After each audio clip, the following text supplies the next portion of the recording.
अस्सलामु अलैकुम बुज़ुर्गान मोहतरम, आपका वक्त ज़्यादा से ज़्यादा तो 5 मिनट लिया जाएगा। पहले ही एक्सप्लेनेशन देना इसलिए ज़रूरी है कि ऑलरेडी हम थक चुके हैं और आदत के ख़िलाफ़ हमने एक अमल शुरू किया है, एक मुबारक अमल, उसकी वजह से तौबा का काम होगा। आप हज़रात की खिदमत में एक गुजारिश है, वो ये है कि अल्हम्दुलिल्लाह एक मुबारक तरीक़े का जो इनेक़ाद किया जा रहा है, और वो तरीक़ा ये है कि रमज़ान मुबारक में जितने हिस्से की तिलावत की जाएगी तरावी के अंदर, उसका तरक़्स और खुलासा पेश करने की कोशिश की जाएगी। ज़ाहिर कुरान करीम सारे का सारा आला है और लाजवाब और बेमिसाल है, और ये कहना भी कि मैं इसमें से खुलासा पेश कर रहा हूँ, अपने आप में इंसान डर महसूस करता है इस बात को कहने में।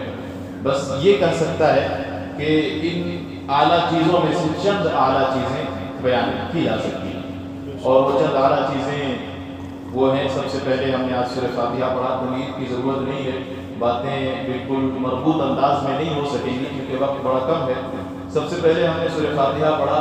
सूरह फातिहा में अल्लाह रब्बुल इज़्ज़त ने एक सबक दिया, हमें एक दुआ सिखलाई कि इय्याका नअबुदु व इय्याका नस्तईन, कि या रब हम आप ही की इबादत करते हैं और आप ही से मदद मांगते हैं। सबक हमें इससे ये मिलता है कि हर हाल में हम सिर्फ़ और सिर्फ अल्लाह को ही पुकारें, अल्लाह पर ही भरोसा करें और अल्लाह से ही मांगे। अल्लाह के अलावा किसी से मांगना हमारे लिए जायज़ भी नहीं है और कुफ्र का सबब है अगर तो हम मांगते हैं। दूसरी सूरत सूरह बकरा शुरू होती है, उस सूरत में तो सिर्फ मज़ामीन को अगर पढ़ा जाए, सिर्फ टॉपिक्स के नाम और हेडलाइन को जिक्र किया जाए, तो बिला मुबालगा और विदाउट एनी एग्ज़ैजरेशन में कह सकता हूँ कि 15 से 20 मिनट लगेगा। खुलासा ये कि मोमिनीन की सिफ़ात को पहले बयान किया गया कि मोमिनीन वो लोग हैं जो अल्लाह को जिन्होंने देखा नहीं और अल्लाह पर ईमान मिलाते हैं, वो युक़ीमूनस्सलाह, नमाज को कायम करते हैं, व युतून ज़कात, और ज़कात को अदा करते हैं, आखिरत के ऊपर उनका ईमान है। फिर आगे चल करके इंसानों की 3 किस्में बयान की अल्लाह ताला ने। एक तो वो है जो ईमान वाले हैं, दूसरे नंबर पर वो है जो मुशरिक हैं, या इधर वाले या इधर वाले।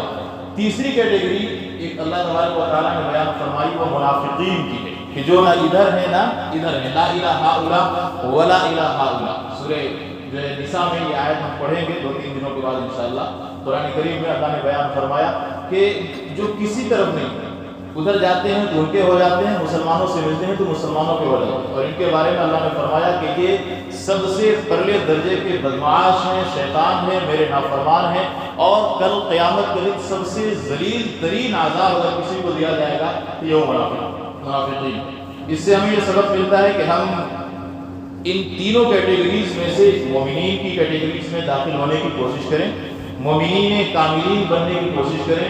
हम अल्लाह ताला के ऊपर जिस तरीके से ईमान रखते हैं उसी तरीके से हम यकीन भी रखें, और अल्लाह तबारक व तआला ने जो अहकामात हमारे लिए बयान फरमाए हैं उन तमाम बातों पर हम अमल भी करें, नमाज को कायम करें, ज़कात की अदायगी करें, और रमज़ान मुबारक का ये मुबारक महीना है, इसके रोज़े रखें। जब हम ये सारे काम करेंगे तो अल्लाह तबारक व तआला यकीनन हमें मोमिनीन कामिलीन में शामिल फरमाएगा। अल्लाह से दुआ है कि अल्लाह हमें इन सब बातों पर अमल की तौफीक अता फरमाए।